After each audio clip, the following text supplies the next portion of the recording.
अपन ने इससे पहले की क्लास में आयलर्स थ्योरम के बारे में और पार्शियल डिफरेंशिएशन के बारे में और उनसे संबंधित कुछ एग्जांपल्स की सहायता से उनको डिफाइन किया।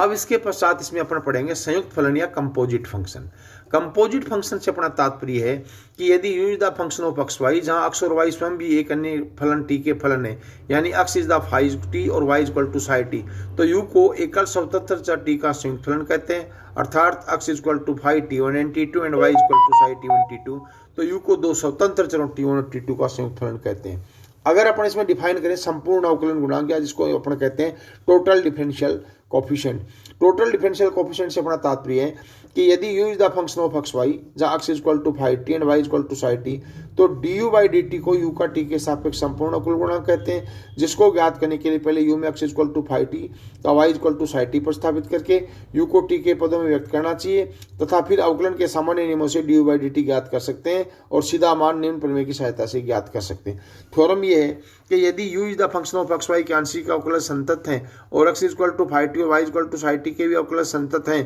तो du by dt equal to del u by del x into D x by D T plus del u by del Y into D Y by D T. इसका प्रमाण ज्ञात करने के लिए माना t और t प्लस डेल्टा t कोई दो मान है और t में वृद्धि डेल्टा t के फलस्वरूप x और y तथा u में वृद्धियां क्रमशः डेल्टा x, डेल्टा y और डेल्टा u है, तो x plus delta x equal to phi t plus delta t, y plus delta y psi t plus delta t तथा u plus delta u equal to F x plus delta x Y plus delta y, अर्थात delta u equal to F x plus delta x Y plus delta Y minus F x y y plus delta Y plus F x Y plus delta Y minus F x Y, जो कि समीकरण 1 है। समीकरण 1 के दक्षिण पक्ष के दोनों अंतरों पे लेग्रांज के मध्यमान प्रमेय का अगर अपन प्रयोग करते हैं तो अपने पास आ गया del X F X X plus theta 1 delta x Y plus delta Y plus delta Y F Y X Y plus theta 2 delta Y, जहाँ थीटा 1 का मान 0 से 1 के मध्य और थीटा 2 का मान 0 से 1 के मध्य है, अर्थात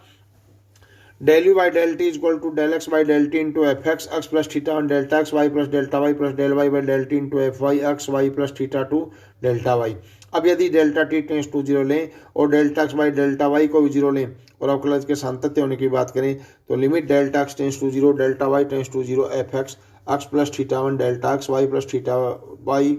plus delta Y equal to F X X Y equal to del you by del X. इसी तरह से limit delta X tends to 0 delta Y tends to 0 F Y X Y plus equal to delta you by delta Y. 3 और 4 और 2 के पक्षों की सीमा लेके 3 और 4 का प्रयोग करें तो अपने पास आ गया differentiation of u with respect to t d u by D t equal to d x by D t into del you by del x plus d u by d i by D t into del you by d y, अर्थात d u by D t equal to del you by del x into D x by D T plus delta you by delta Y into D Y by D t. यदि अगर अपने पास u is the function of x Y के सापेक्ष प्रथम कोटि के आंशिक अवकलज कंटिन्यूअस है तथा X equal to phi 1 t1 t2 and Y equal to phi 2 t1 t2 के प्रथम कोटि के संतत आंशिक अवकलज विद्यमान हैं, तो delta you by delta t1 equal to del you by del x into del X by delta t1 plus delta you by delta Y into delta Y by delta t1 plus delta you by delta T equal to delta you by delta x into delta X by delta t2 plus delta you by delta Y into delta you by delta t2।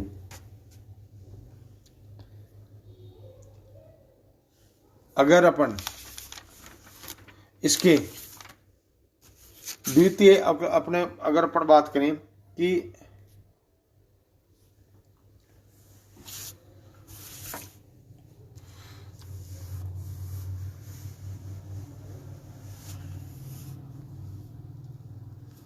अगर अपन अस्पष्ट फलनों के अवकलन की बात करें, अस्पष्ट फलनों का तात्पर्य हुआ कि दो चर एक्स और वाई में फलन एफ एक्स वाई एक ऐसा है कि y अक्ष के पदों में अथवा अक्ष y के पदों के लिए स्पष्ट हल नहीं किया जा सके तो इसे स्पष्ट फलन कहते हैं, जैसे Y Q plus X Q plus 3xy minus C equal to 0। इसके लिए एक थ्योरम है, वो थ्योरम ये है कि यदि संबंध f x Y equal to c अक्ष का अवकलनीय फलन परिभाषित करता है तो d Y by D x equal to minus delta by delta x upon delta delta y provided delta by delta y is not equal to 0। इसका प्रमाण ज्ञात करने के लिए माना फलन एफ एक्स वाई दो चर एक्स और वाई का फलन है और वाई फिर चर एक्स का फलन है, तो हम एफ एक्स वाई को अक्ष का संयुक्त फलन मान सकते हैं। इसका अक्ष के सापेक्ष संपूर्ण अवकल गुणांक ज्ञात करेंगे तो D F by D x equal to delta by delta x into D x by D X plus delta by delta Y into D Y by D X. So D F by D x equal to delta by delta x plus delta by delta Y into D Y by D X. इसी तरह से D upon D x equal to D C upon D x equal to 0। अब 1 और 2 से delta by delta x plus delta by delta Y into D Y by D x equal to 0, क्योंकि d f delta by delta y is not equal to 0, so d Y by D x equal to minus delta by delta x into delta by delta y. अगर अपन द्वितीय अवकलन गुणांक की बात करते हैं तो उसके द्वितीय अवकलन गुणांक का मान होता है d two y by D x square. संपूर्ण अवकलन गुणांक की परिभाषा से d two y by D x square equal to minus del square by del x square into del f by del y का whole square minus two del f del x into del f del Y into del square by del x del y plus del square f del y square into del f by del x का whole square upon del f upon del y का whole cube. यदि प्रथम कोटि और द्वितीय कौन सी राशि का अवकलन को प्रभावित कर दें कि del f by del x को पी करें, del f by del y को क्यू प्रेजेंट कर दें, del square by del x को आर प्रेजेंट कर दें, del square by del x del y को एस प्रेजेंट कर दें, del square by del x को टी प्रेजेंट कर दें, तो d Y by D x equal to minus p upon q और d two Y square by D x square equal to minus q square r minus two p q s plus p square t upon q cube. ये संयुक्त फलन के परिभाषा इसको अपन question को solve करने में काम में लेते हैं।